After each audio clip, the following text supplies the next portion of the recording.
Three, two, 1. Here we go!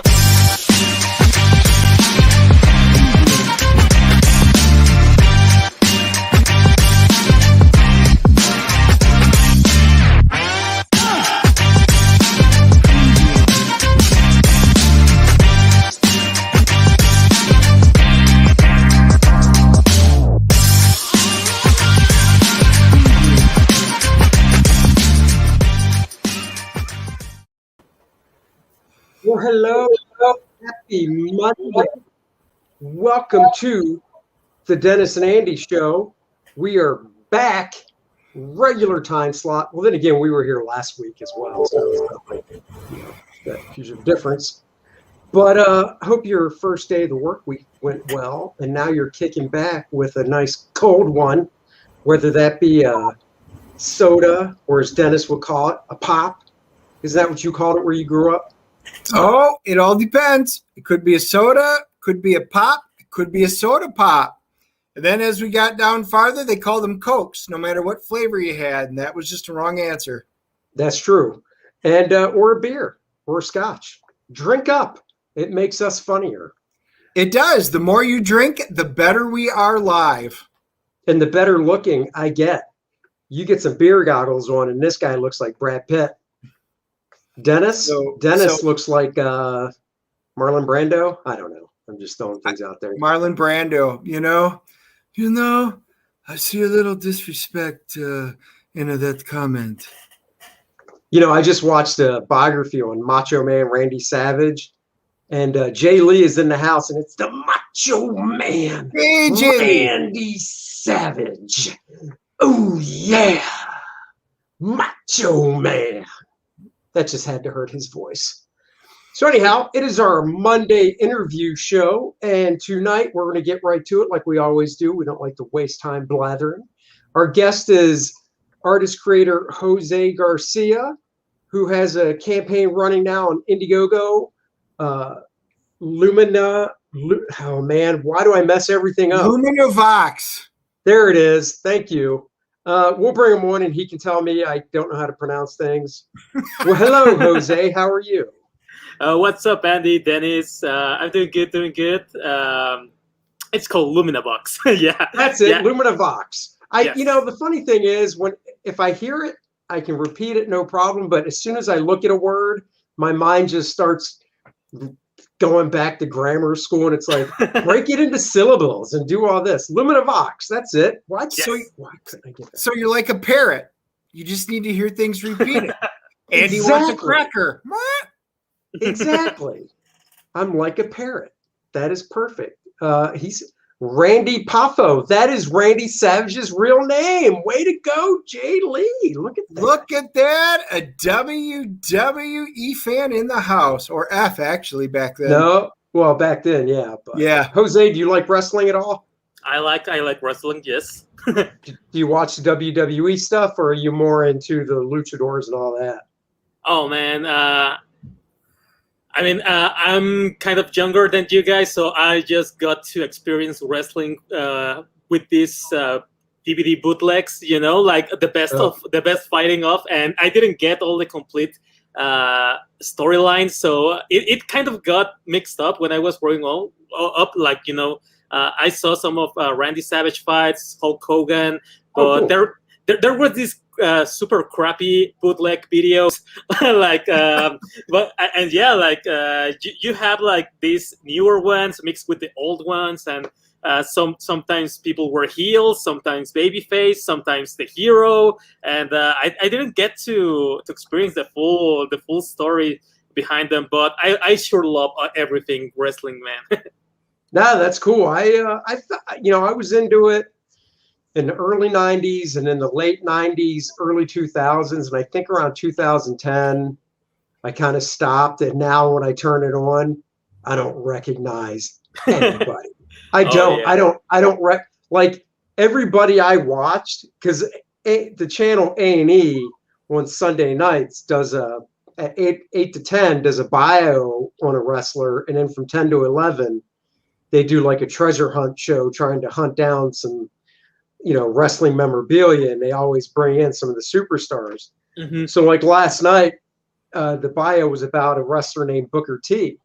And, I remember watching Booker T in the early 90s when he first came up, into the late 90s, into the 2000s. Now the guy's retired. He's a two-time WWE Hall of Famer. And like everybody I used to watch is retired and in the Hall of Fame. And I'm Yeah. just like, well, that's like Booker T. I remember growing up, I remember in the early 90s watching him wrestle, and I would think to myself, man, the dude's jacked and like 6'4", 6'5", and I'm like, he's got to be so much older than me. And then I come to find out he's only like 4 years older than us. Oh, That's it. He's yeah. 4 years older than Dennis and I. And I'm like, is that it? Are you freaking kidding me? So See, I didn't have to worry about that. My wrestling goes way back. So it was Hulk Hogan, Andre the Giant, JYD, the Junkyard Dog, oh yeah, Superfly Snooker. Oh yeah, Snuka. Snuka. Oh yeah, Snuka.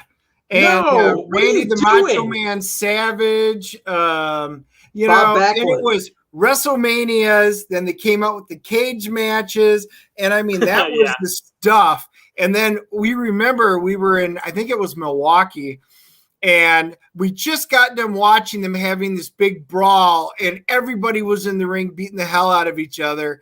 And then we wound up stopping in for a drink, and I grabbed a beer at this little bar, and it was just up the street, and they were all sitting there having a drink together, all of the wrestlers that were just beating the hell out of each other. And I went, I knew it wasn't real. I knew it wasn't real. But it was still fun as hell. I loved it. That was the golden age for wrestling for me. Yeah, no, I agree. Well, I mean, we grew up at the same time. Bob Backlund, Sergeant Slaughter. So, yeah. All those guys. Big John Studd. Yeah. Valentine. Yeah, that was the good stuff. That was the good stuff. So, Jose, I'm not familiar with your work. I had seen it up on Indiegogo, so I kind of like to find out a little bit about our guests. So why don't you tell us your origin story? Where did you come? Where are you from, and how did you get into comic books?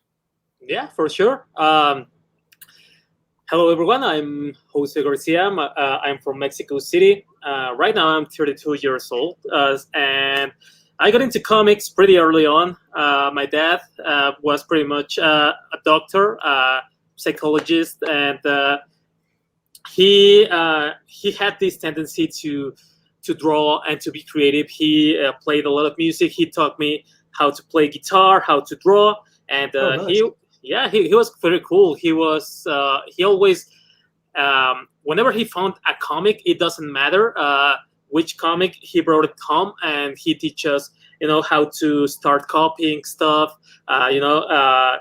We sat together. I remember on the weekends, and just after jamming, a session with guitar, we start drawing together. So that was pretty cool. And he, one of the first comics he brought home was The Death of Superman. Cool. Yeah, that was one of my first comics. He brought like the Nightfall, and he brought some European comics, because here in Mexico we have kind of this mixed bag of comics. Like we have, I know that in the US it wasn't as popular on those times, but we had some manga here already. At that time, we have some European comics. Like I remember he brought a lot of Tintin books, a lot of Lucky Luke. What else? The Meta Barons from Jodorowsky. He brought all these kind of different comics. We have all the Disney stuff. I remember having some of the first. I believe there were some Eric Goldberg, Mickey Mouse short strip we had. So that was pretty cool. So since we were pretty young, me and my brother, my brother is 3 years older than me. My dad kept, teaching us some comics, how to draw, how to play guitar. He was very much into video games, and and he just started, keeping us on that creative way. So that was pretty fun, and it's been super crazy now that I remember. But when I was on on elementary school, on my first years there, there was another a friend who did. But by some strange coincidence, he had the book of How to Draw the Marble Way. And and it was in English, and we didn't knew any English. There wasn't, an English class on our school, but it somehow ended up on his hands. And I remember just skipping all my lunches, all my lunch money to go and get some photocopies of that.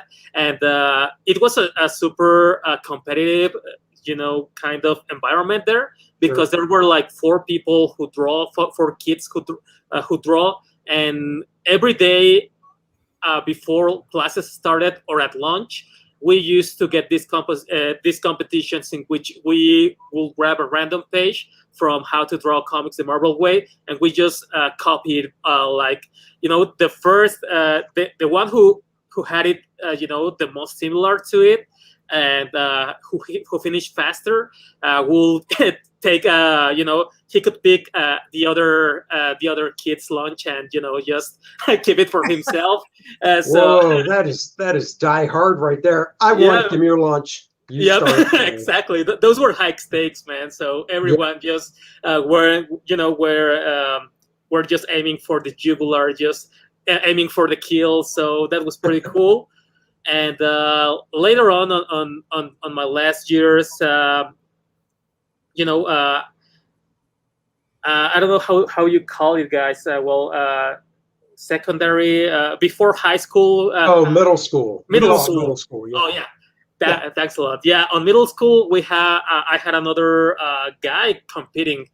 He was actually this musician and a really great artist, and I was too a guitar player, and I was too an artist, and we used to battle it out,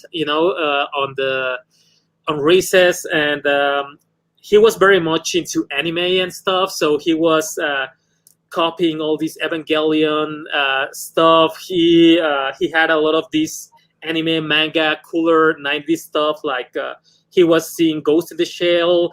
He was already aware of the Street Fighter 2 movie. He was already aware of all that kind of stuff, and he used to brought like these photocopies to school, and we used to do the same stuff, like being competitive, and then straight from memory start copying some stuff.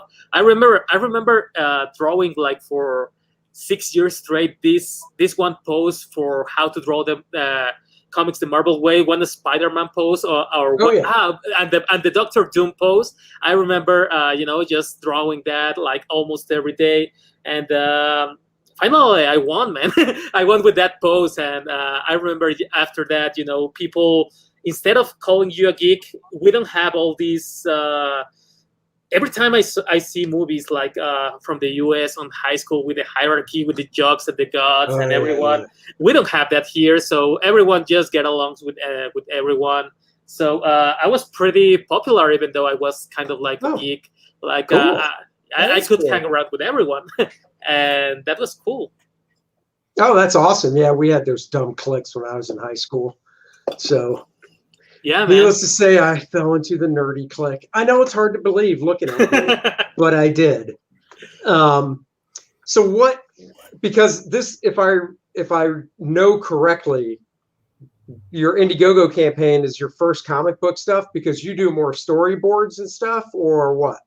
Well, I've been doing comics for a long time, to be honest. Oh, yeah. Okay. I started making professional comics at my. When I turned 18, maybe half when I was 18, halfway 19, I was already using DeviantArt. One of my first jobs was from when I turned 18.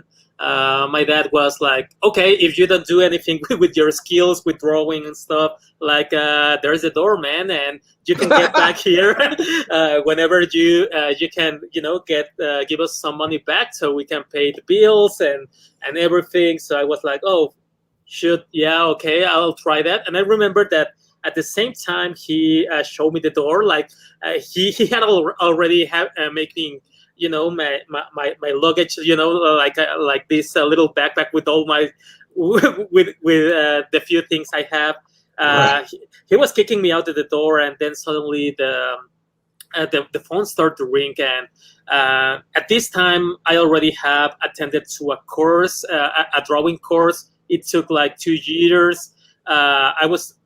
We have this really crappy art school here in Mexico. We don't have any stuff like that. There were some of these these guys who didn't make it into comics. So Right. we have all these frustrated artists teaching kids how to draw, but at the same time they were like, I will show you all my tricks because I see that you have some potential and you will take away my job. So but there that used to happen. But at the same time, I found my friends, like my lifetime friends there. They all were drawing comics. We were just learning about names for the comic book industry. Like I remember we bought a lot of Joe Math stuff, Oh yeah. like Humberto Ramos, and all the cliffhangers were pretty much what got us into comics. Like actually going to the stores and actually buying comics. Like we had them, we didn't got them at the same time as you. So we had Battle Chasers coming, like I believe like 5 or 6 years later. That's when we were getting them. But for us, those were new, right? And when my dad was showing me the door, one of my friends, the older one, he was like 3 or 4 years older than us. He was already doing storyboards for advertising, so his studio needed some work, and yeah, so when my dad showed me the door, the phone rang, and it was my friend, and he was telling me, hey man, we haven't talking like 2 or 3 months, but do you want a job? And I was like, hell yeah, man. And my dad wasn't like, oh, I can't believe that. I can't believe that. Like this guy's gonna be here for a while longer. That's Man, awesome. your dad wanted you out. Damn. Yeah. So what was the first comic that you drew professionally for money? Oh, my first comic professional was in this advertising job. One of my bosses, his name is Roberto Flores. He was supposed to be on the cliffhanger, in the cliffhanger gang. It was going to be Humberto Ramos, Roberto Flores, Chris Bacalo, Joe Math, Travis Charest and all these guys, but Roberto, he had some family trouble, so he couldn't join he couldn't join Cliffhanger, but he stayed in Mexico and he started working on advertisement, and we landed with him, me and another friend who was about to get kicked out of his house, but in between this job, while working for advertisement for TV and stuff, Roberto, he worked at Marvel. He did some of these books, like I remember one of Rogue from the X-Men, in which there were only pinups with no background. Like I don't know how these books were called, in which there were like 24 pages with a lot of poses of the same character. But It's just a pen-up book, I guess. Yeah, and he worked on that, but he got called from Industrial Light and Magic, the guys from the Star Wars and stuff. Oh, and and the artists were doing an anthology of short stories, and they called Roberto to draw, to draw a story. And the first time I got to do something professional was coloring for Roberto. So I did my very first. I remember those were like 10 pages. I started to learn cell shade and all. This was my first time learning how to color stuff, and I was very inspired by a guy called Carlos Meglia. He was awesome. So that was my very first gig, but the first one I actually drew was called Yumiko Morales Curse of the Merge Girl. That was for Devil's Due Publishing. After leaving advertisement, that was my very first comic book, and I didn't know how much to charge. So I got a pretty shitty deal, man, and I didn't knew right after I finished that, because I remember they were paying me for 10 pages. 10 pages full color. I did inks, I did color, I did mostly everything, and they were paying me like $100 for 10 pages. But I was so eager, to work in comics that I didn't mind. Like at the time, and that money on Mexico, I was making more money than I was doing on advertisement. So for me, it was like, I don't mind. I just want to make comics, And yeah. That's how I started. That's awesome. So cool. you had a wide, range from down there. We lived down right on the border with Mexico. We lived in a place called Mission or McAllen up in that area. Mm-hmm. And we would go down. My wife worked in Maquiladora down in Reynosa. So she commuted over to Mexico every day. So it was kind of interesting. We had comic book shops on our side, and then you could find comic books here and there. Sometimes they were from the U.S., but a lot of the ones that I would find, down in Mexico were, they were reprints, but in Mexican, it was in Spanish. Yes. And, so it was pretty cool. So you probably got some kind of a mix because you're a lot further south. Who is your favorite character of all the comic book heroes? Who do you like the most? For me, there are three. I mean, I have favorite from Marvel and DC.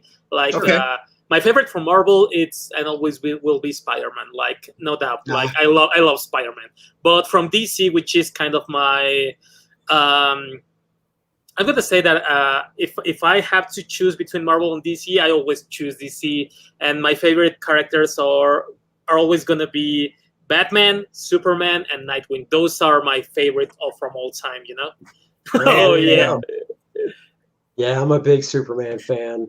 Captain America for Marvel, but yeah, it's all good. Oh man, we didn't have any Captain American comics here, so whenever the first time I really saw Captain America was the Spider-Man '90s cartoon when they did a team up with Wolverine and Captain America. That was the very first time I saw Captain America, and I was like, man, he's so cool. Like I have seen it, on kind of this, on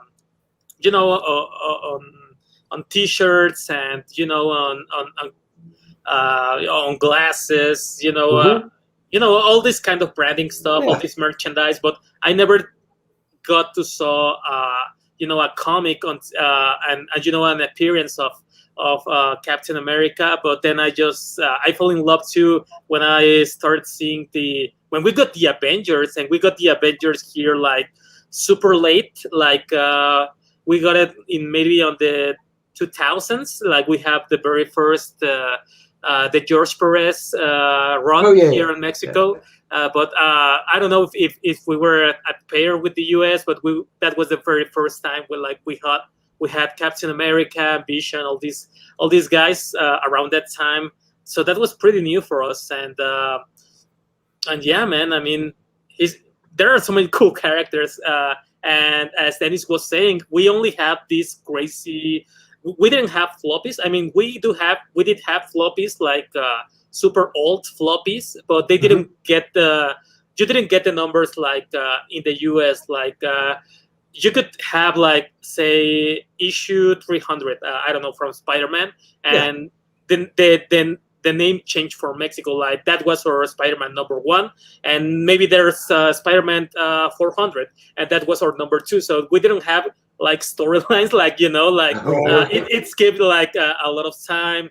So we used to have these kind of paperbacks from comics. Like we only have these big sagas, like these big arcs. Like we had like Superman and Batman. Like instead of floppies, we only have the complete story, like Okay. in 1 volume, in 2 volumes, but we didn't have like everything that went in between, you know. So how is it now? Like, what do you get from like Marvel and DC now? How do they do it? It's actually, I believe we are way behind on the timeline. So Oh, so it's the same kind of. yeah. Well, let's just say like in real life, not in comics. Like whatever happens in the U.S. Takes a long while to get here in Mexico. Like if something happened in the U.S., like 5 to 10 years later, we'll have kind of something similar going on in Mexico. So it's pretty crazy because we still have comics on the newsstands. We still have that, and they come periodically. They come in these really well and these really cool editions. So we have both the Prestige editions and we have floppies.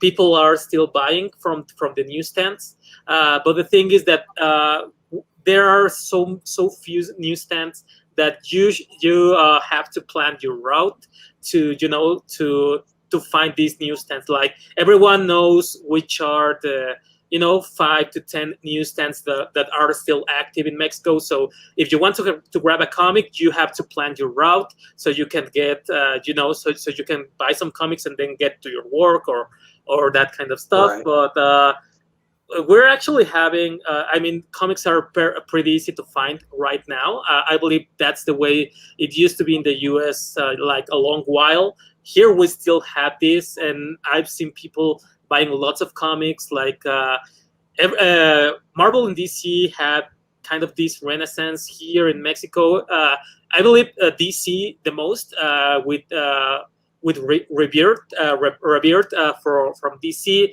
Like everyone was buying those comics, and we have paperbacks, we have floppies, so it's pretty cool right now. But yeah, you if you want to do that, you should pretty much know your way around the city. Where are these newsstands? Or you can actually just ask for them to get sent to your house, kind of like a subscription. So that's pretty cool. But right now, I mean, we only have Marvel and DC, but we do have like comic shops. There are super few comic shops around here. Like in Mexico City is the biggest city in Mexico, and we only have three comic book stores. Everything else is just these little flea markets, and these we have like flea markets, on Sundays near the subway. So if you're close to a subway, you just go outside, and there's always kind of these little flea markets where they sell toys, comics, and stuff. So it's pretty easy. Getting to get some comics, and the comic stores are super far apart from each other. So you will get. This is like an American comic store. So we'll have every I don't remember what Thursdays we'll have new comic books. They used to put a curtain on it, and until it was time, they reveal the new comics. We have all these editorial stuff, all these different publishers. We have all the indies, so it's pretty fun. But people are not going.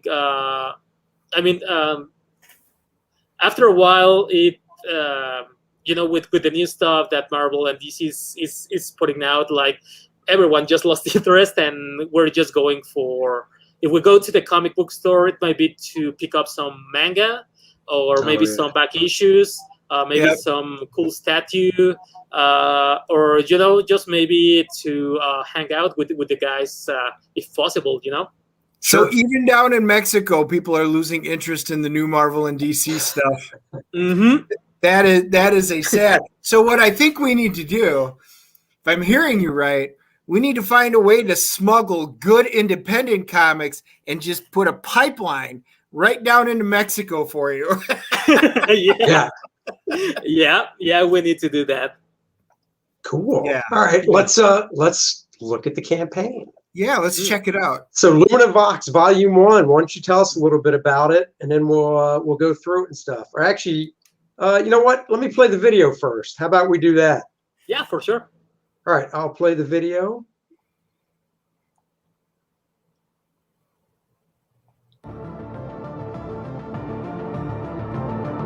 I don't know how it happened, but that thing found its way into us.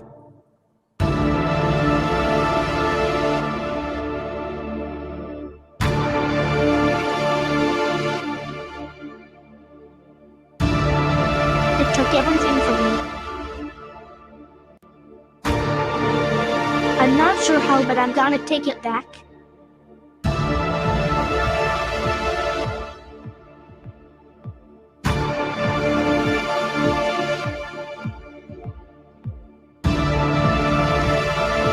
What is a Lumina? If you want to know, find out by backing. Only on Indiegogo. Dude, that's a great video. Thanks a lot. That is. That's a really, did you do that video? Yeah, 3 days before I started, I went live with my campaign. I decided to do a fully animated trailer. So, Wow. Yep. You got a voiceover in it too. That's really nice. Dude, that's a good video. That's a text-to-speech software. So you just type the words on the program, and it reads whatever you're writing. So even the voice, I just have a program do it. Oh, really? Yep. Oh, wow. That is that gives me insight for my next campaign. That's really, well, I never even thought of that. That's really, I was about to say, wow, you hired a voice actress, but that is really cool. No, man, I was on the cheap, like I don't, as of right now, like I don't have the budget to actually hire people. So this is a one-man show. So I'm doing everything. So I was looking for options to go on the cheap. And I didn't want to go to Fiverr, like I didn't have time for those people to respond and have the voice, the audio file. So I just went straight to a text-to-speech program. It was free. I have here a bookmark somewhere, and you just need to change a little bit the text. You need to change the spacing and how you pronounce some things, Sure. So you can get a good feeling. So I had to change my original text for this video because it sounded super robotic. So I had to change like some words at the beginning and mess around a little bit. Sure. Well, tell us a little bit more about the story here. The art. I mean, your art is really, really cool. It's just the first thing that comes to mind. It's just fresh. It's fresh. It's stylistic. It's fun looking. Yeah, I mean, it's very stylized. It's very fun looking. I love stuff like this because I don't do it. I mean, you know what my work looks like. And this is totally opposite from what I do. But I enjoy it so much because, I look at this and I go, wow, this could be an animated cartoon.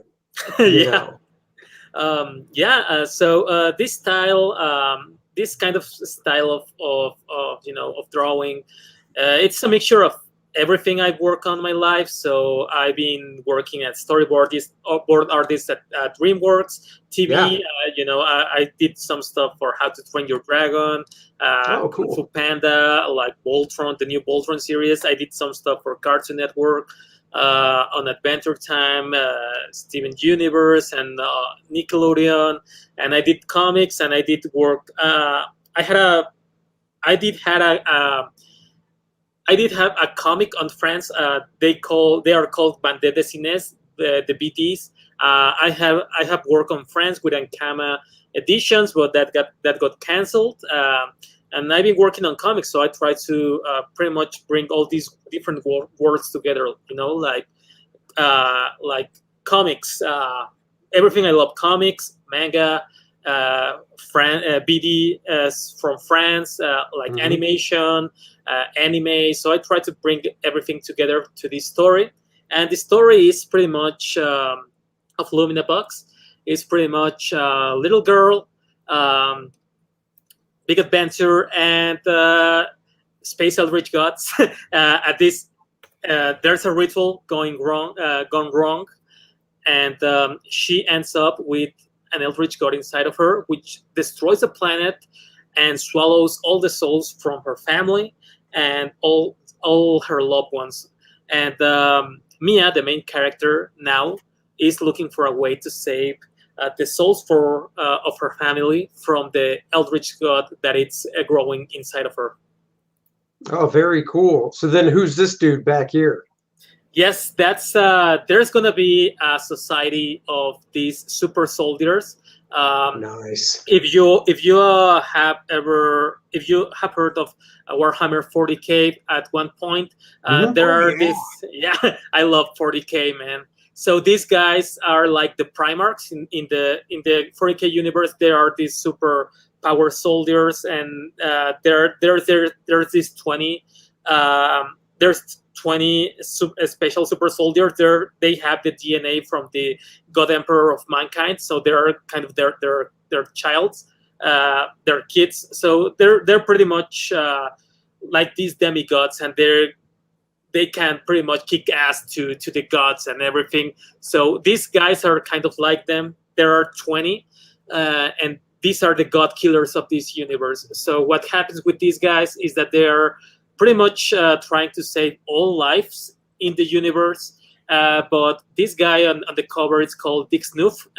It means 19 on French. And Dick Snoof, it's pretty much, he encounters Mia, and he has this, this kind of challenge in which he wants to protect all life. And Mia, it's a life form. But she has this eldritch god growing inside of her, right? So there's the potential for if she awakens this god, of killing thousands of, million of planets. So what he decides to do is he's gonna act pretty much as a mentor. So if he's gonna give her the benefit of the doubt, so if she managed to control these eldritch god powers inside of her, he will let her live. But if she fails at some point, he will personally come here and kill her. Oh, wow. That is an interesting story. Again, like your artwork, it's a kind of an interesting and a very fresh story, especially when you're talking about Warhammer. So do you do the Warhammers? Just a side note, do you do the minis? Did you play the minis? Oh man, I always wanted to, but growing up poor, like I just remember like looking at them whenever I went to either the comic book store, or we have some of them at the flea markets. I remember just buying like 2 Space Marines, an Ultramarine, and maybe it was some of the Eldar. I remember I had a little Eldar figurine, and that was as much as I could buy. And I remember just going to the stores and just my mouth started, with all the like a dog with the saliva and stuff like that. Like, I really need those. But I couldn't never. Yeah, I could never buy them, but I got a hold of some White Dwarf magazines on the flea market here in Mexico, and I remember just seeing all these crazy, Space Marines, all this stuff, and some 1 or 2 illustrations from the lore, and I just remember like, what the hell is this? This is so cool! Like, I really want to know more about this, and that's I mean, right now, if my campaign goes well and I'm gonna sin a little bit, I'm gonna grab some of those funds to get me some Primarchs, some of the Primarchs figurines. I really want to get into minis. I won't have like these extensive armies, but I want at least 1 or 2 of my favorite characters. Yeah. Now, that is, as you were scrolling down, Andy, I mean, that is some really interesting looking. I like that. That is just really neat. Yeah, these pages from the inside just look fantastic. And kudos to you for because you're doing everything. You're drawing it, you're coloring it. I mean, are you doing the lettering yourself too? Yeah, I'm doing that too. Yes. Man, this stuff looks. It is seriously just the cartoon come to life. It would be. People at DreamWorks, my man, pitch this thing. Oh man, no, actually, no. I don't want to because I do have another property, and they have, I've been developing like IPs for them, and they talked to me about selling one of my IPs for them. That's gonna be my second campaign. It's called Ginger and Luna. Cool. So, but the thing is that. You don't really want to sell your stuff, to corporations, and Yeah. you don't want to sell it to, DreamWorks or Disney, because what they do most of the time is that they look for interesting IPs, but they are looking for the competition of maybe some future project they will have. If you have something similar, like, I don't know, let's say like the newest movie Soul, Sure. they will buy your IP, but instead of developing, they will just buy it and do nothing with it. Like, so you Yeah. Oh yeah, can't they'll just sit compete. on it so you Yeah, can't. so you don't compete with their IP. And I was super excited when Cartoon Network actually talked.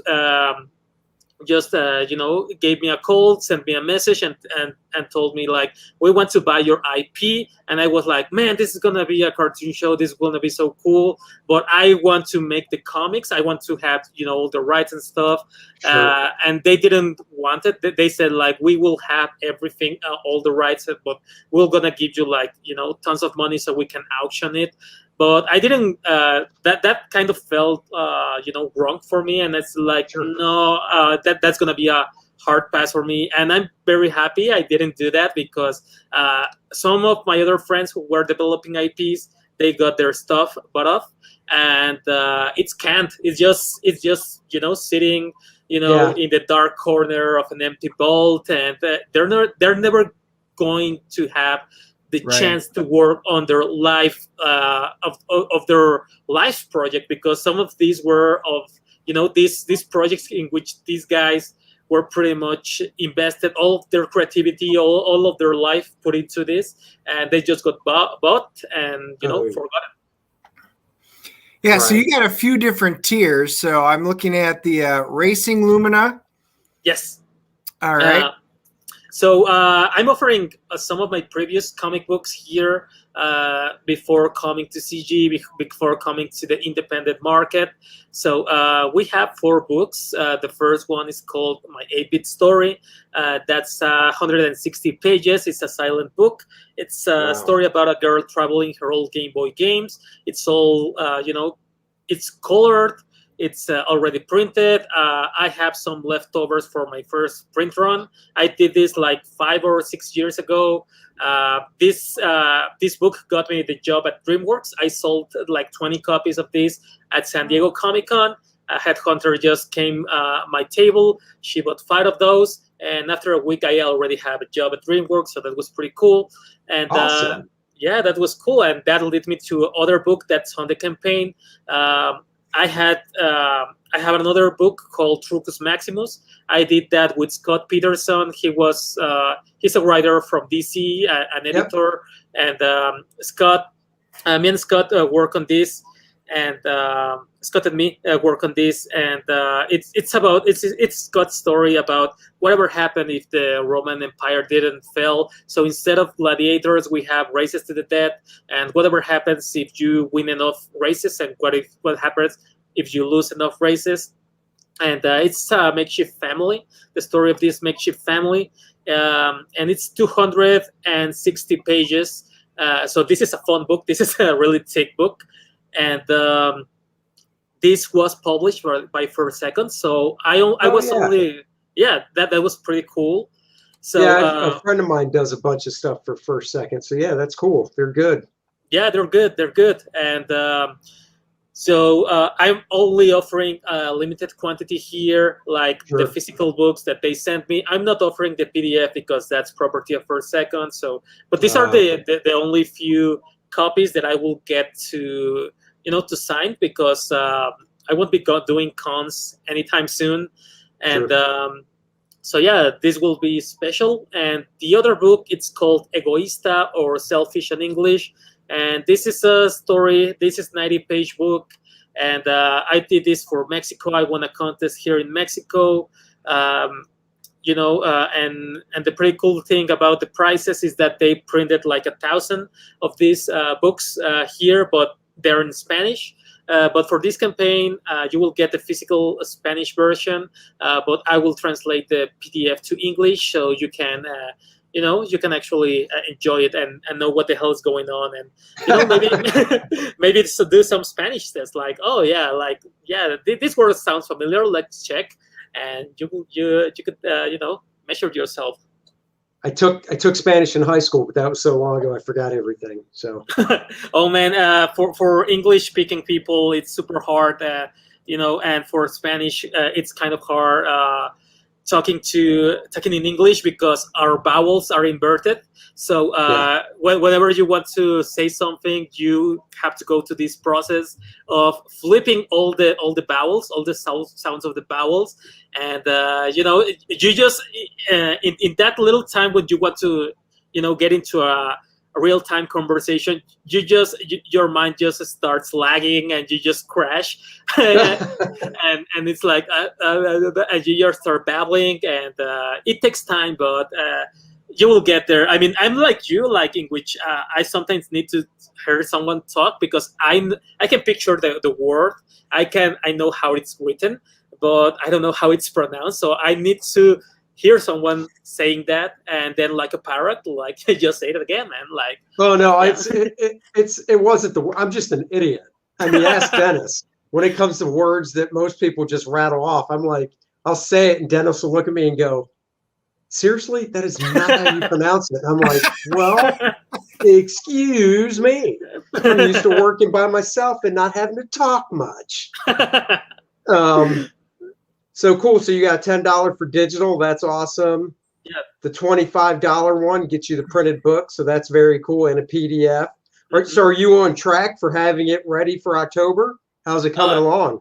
Yeah, I mean, I'm a really fast artist. So if I'm not doing live streams or not promoting, I'm pretty much doing 3 pages, maybe 4 ink pages a day. My lines, oh man, my lines time is super easy.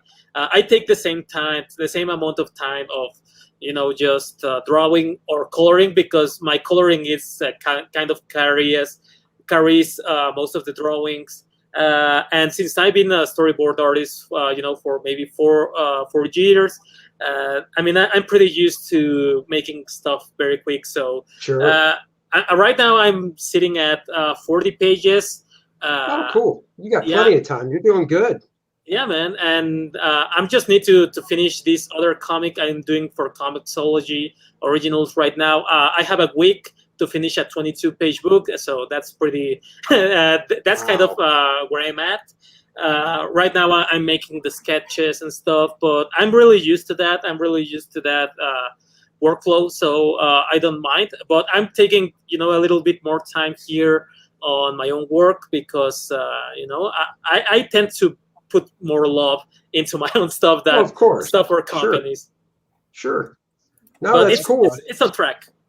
That's good. No, that's good. You're doing good. You got, I mean, you're funded and you're overfunded and you got lots of time left. So, I mean, you're doing really good.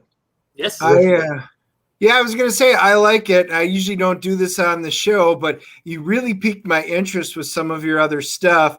So I just backed your featured one. I have to. Let's refresh. I really want to see. There it is. Yes. I really want to see your work in my hands. I want to see it because you really piqued my interest. Like I said, this is different, and I like different stuff. I mean, I do appraising and stuff like that, so I get to see a lot of books, but it's not too often something literally just jumps out at me and says, this looks like it could be something completely different. You got something that I think is different.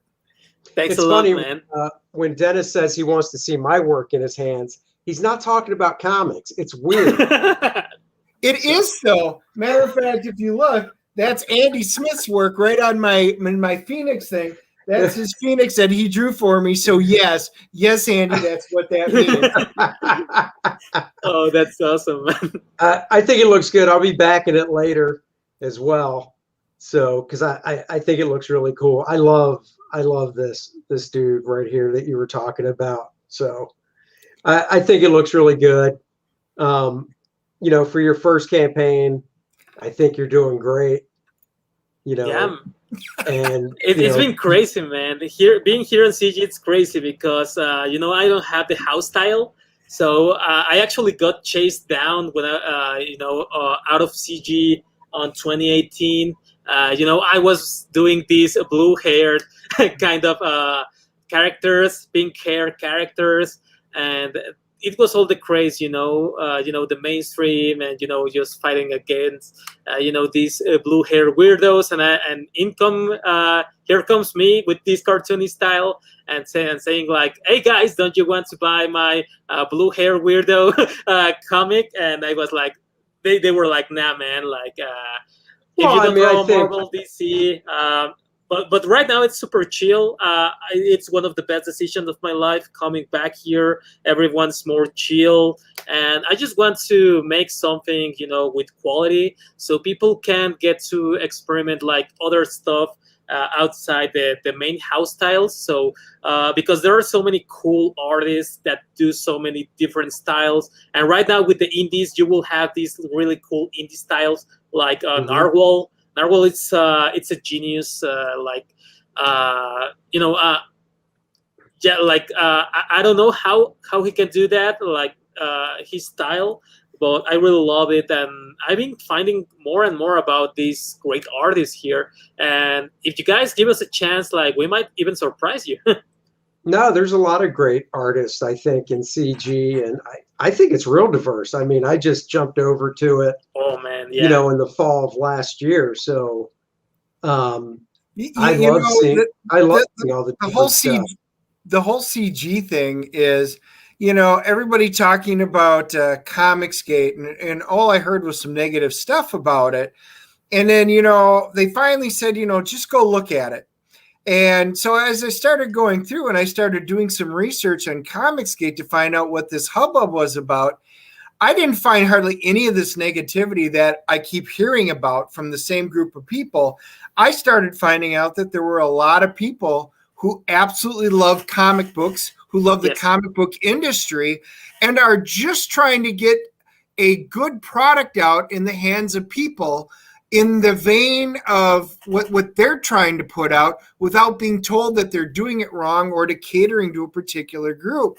So, I've been doing a lot more backing on Indiegogo, sometimes Kickstarter, because a lot of these independent creators, they're putting out fantastic stuff, and they wouldn't be able to do that if they were running it through Marvel or DC or some of these bigger ones. So honestly, I think Comicsgate's gotten a really bad rap for, and I'm not saying people haven't said something one way or another, but man, for the most part, it's people who love comics for fans who love comics. What more do we want as a consumer? Exactly, man. And let me tell you one thing. I've been jumping on and off from comics on the mainstream industry.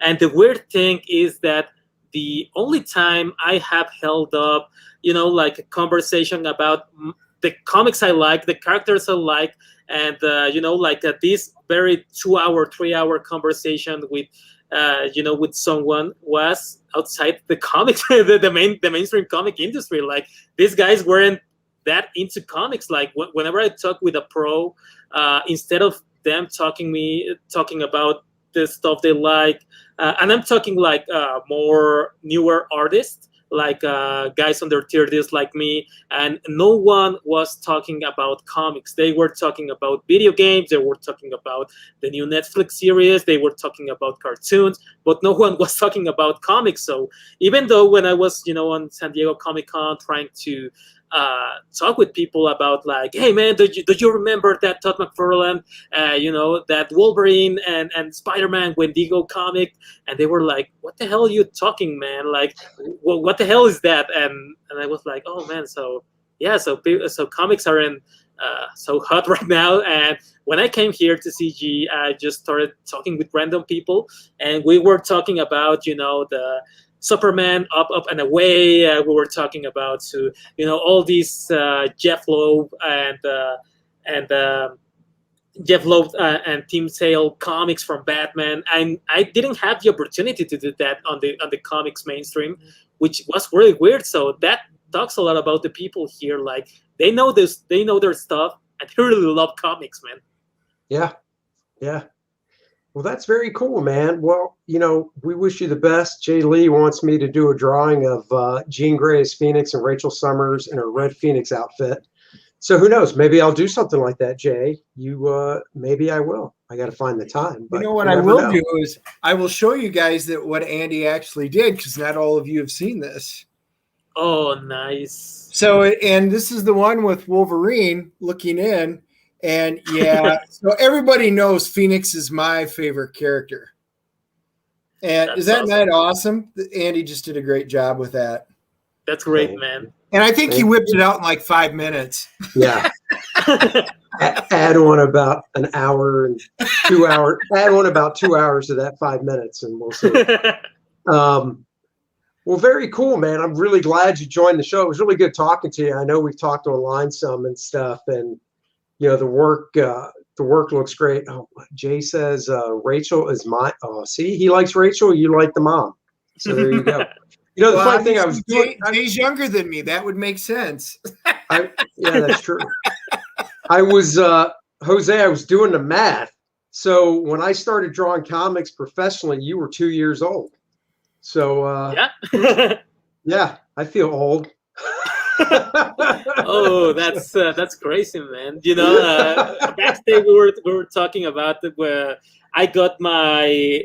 And by this time, these were really old Wizard magazines we had on the flea market, and they sold it for like the equivalent right now will be like $2.50 for the old Wizard magazines. And I just remember buying these for the cool covers, for the real cool covers, and I started seeing inside of these magazines that some of these had some tips for drawing, and I just buy these and start copying them. And I remember seeing First Man there, and I was like, oh man, this is so awesome. Like I remember the muscles and everything. And I remember Bart Sears and my mother telling me like, well, so this guy really knows how to draw men's butt. and Bart hears that a lot. Yeah. So, that's funny. No, it's true. He does. He does. I started in 1991, Jay. Sorry. 1991, man. Yeah, that's I was born on the 88. So yeah, man. So, yeah, that's kind of this kind of weird time thing going on here. I graduated high school in 87, so there you go. Oh man. I graduated high school a year before you were born. Wait a second. I'm old enough to be your dad. Ew. Wow, this would make a good comic book. Hold, please. That's right. Well, guys, we're gonna wrap it up. I'd like to thank everyone that joined the show. Jay Lee says he graduated in 88, so look at that. Oh, I graduated in 88 too, so I guess we are the same age, Jay Lee. Yeah, that's because, and Dennis and I are the same age, and Dennis graduated a year after me, which means he was held back a year because he's a little bit of a dummy. I could tell which school you went to. That's right. So everybody, thanks for joining us. We will be back Wednesday night as usual, and so click the subscribe button, click the like button, subscribe to the channel, all that fun stuff. Yeah, we'll be back Wednesday night to talk comics. Go ahead, Dennis. Yeah, I was going to say our Facebook page, I got hacked, so all of that stuff's done. So I had to create a new Dennis and Andy Show Facebook page. So you'll have to go on and re-like it. We had a lot of you on there, and Facebook is totally impossible to deal with. We did talk on the last show, and we're gonna bring this probably on Wednesday. We were talking about Bart Sears, and he was doing the collection of the Maiden. So I'm just going to show it to you guys. You can see it's a lot.